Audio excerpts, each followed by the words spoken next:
مذاکرات سے اچھی جی میں آپ سے عرض کر رہا تھا کہ مذاکرات اس کے درمیان ہوتے ہیں جو پاورز ہیں. پاور عمران خان ہے, 90% عوام کی پاور عمران خان ہے, اور جو حکومت کے اندر جو سمجھتے ہیں کہ جن کے پاس فیصلہ کرنے کی گنجائش ہے ان کے ساتھ مذاکرات ہونے چاہیے. تو میں امید کرتا ہوں کہ مذاکرات مثبت نکلیں. جو فیصلہ کرنے والے ہیں وہ فیصلہ کریں تو ہی مذاکرات ہوں گے نا. ٹیبل پر بات تو لاؤ.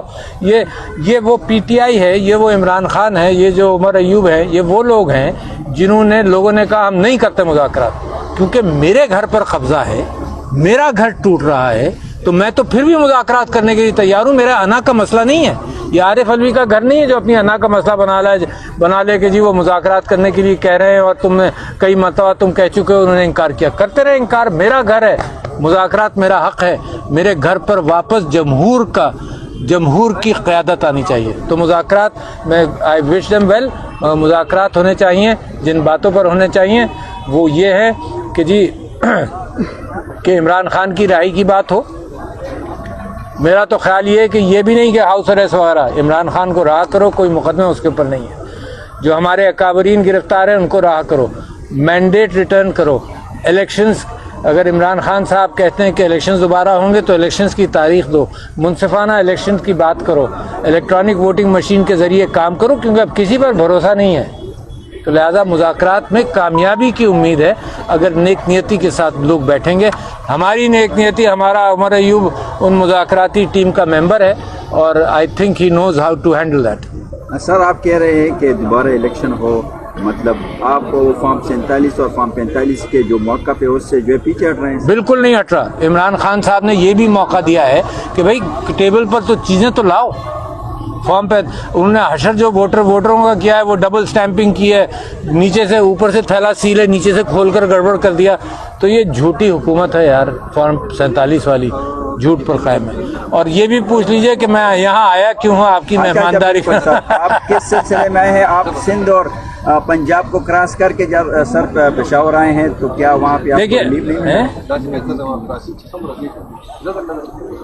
اچھا, میں تو اس لیے بھی آیا ہوں کہ میں یہ گناہ گار آدمی عبد القادر جیلانی صاحب کے متعلق, جو بڑے پیر تھے, صوفی تھے, ان کے متعلق یہ مشہور تھا کہ وہ ایک ہی موقع پر 50 جگہوں پر ہوتے تھے. تو میں اور یہ ہم گناہ گار بھی کچھ صوفی بن گئے کہ ایک ہی موقع پر ہم 10 جگہ برآمد ہوئے, اس سے بھی زیادہ برآمد ہوئے. تو جو مقدمے بنے, جب میں تھا بھی نہیں اس جگہ پر, کراچی میں تھا, مقدمے کے اندر یہ کہانی ہے کہ جی میں موجود تھا, تو اس کے لیے بیل کرانے آیا ہوں. اور یہ حکومت کا وقت ضائع ہو رہا ہے. حکومت اربہ روپے, کھربوں روپے کا نقصان پاکستان کو ہوا ہے رجیم چینج کے بعد.